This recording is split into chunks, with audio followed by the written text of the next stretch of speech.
যুদ্ধ আমাদের শেষ হয়নি।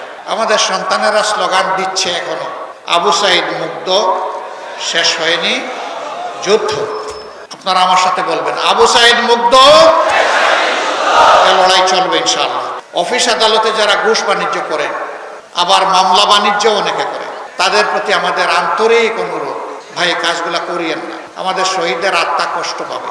আর আমাদের জীবন্ত সন্তানেরা যারা শহীদ হওয়ার নিয়ত করে ঘর থেকে বের হয়ে রাস্তায় সেদিন লাখো লাখো সন্তান, কোটি কোটি সন্তান নেমেছিল, তারা অন্তরে বড় কষ্ট পাবে। তাদেরকে কষ্ট দেবেন না মেহেরবানি। তবে যদি আমাদের এই বিনয়ী অনুরোধ কেউ না মানে, তাহলে তাদের জেনে রাখা উচিত যুদ্ধ আমাদের শেষ হয়নি।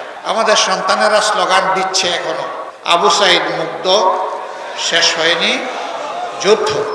আপনারা আমার সাথে বলবেন, আবু সাইদ মুগ্ধ, লড়াই চলবে ইনশাআল্লাহ, যতক্ষণ না ইনসাফ এই জমিনে কায়েম হয়। আর ইনসাফ কায়েমের গ্যারান্টি একমাত্র আল কোরআন দিতে পারে, আর কিছুই দিতে পারে।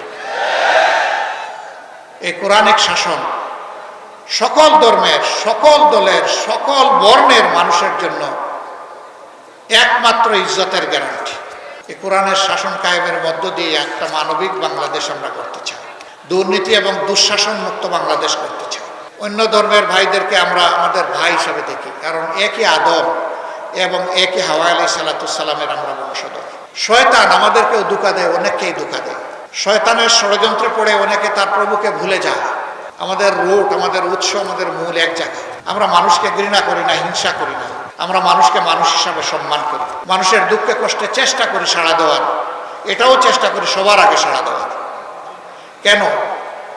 কারণ আল্লাহর হাবিব বলেছেন, খায়রুন নাস মাইয়ানফাউন নাস, মানুষের মধ্যে তারাই উত্তম যারা মানুষের কল্যাণে সবসময় ব্যস্ত থাকে। আল্লাহ যেন এই তৌফিক আজীবন কিয়ামত পর্যন্ত আমাদেরকে দেয়। এখন এমনই ফুরফুরে মনে থাকবে সবাই। বসুন্ধরা টয়লেট্রিজ, ফুরফুরে মন সারাক্ষণ। সম্মানিত ভাইয়েরা, সেই সাহেবের সেই কল্যাণ রাষ্ট্র, বৈষম্যহীন, দুর্নীতিমুক্ত, চাঁদাবাজ মুক্ত, ঘুষ মুক্ত একটি ন্যায় ইনসাফের বাংলাদেশ গড়েই আমরা মানবিক বাংলাদেশ করতে চাই। এই বাংলাদেশ আপনারা চান, আমার সহকর্মীরা চান, তাহলে আমাদের লড়াই চালিয়ে যেতে হবে। ত্যাগ অনেক করেছি, ইনশাআল্লাহ আল্লাহ তৌফিক দিলে জাতির জন্য আরো ত্যাগ স্বীকার করব। আমরা এক মুহূর্তের জন্য বিশ্রাম নেব না। বিশ্রাম নেওয়ার কোনো সময় আমাদের নেই। এই জীবন খুব ছোট, কাজ অনেক বড়। সেই কাজগুলা যেন সমাধা করতে পারি, আল্লাহ যেন তৌফিক দান করেন। আল্লাহ তাআলা বাংলাদেশ থেকে সকল প্রকার অন্যায়, অবিচার, দুর্নীতি, দুঃশাসনের বিলোপ সাধন করে তার কোরআনী আইন এই দেশে আমাদেরকে দান করুন। আর সেই আইনের এক একজন কর্মী হিসাবে আল্লাহ তাআলা আমাদেরকে তৌফিক দিন এবং কবুল করুন।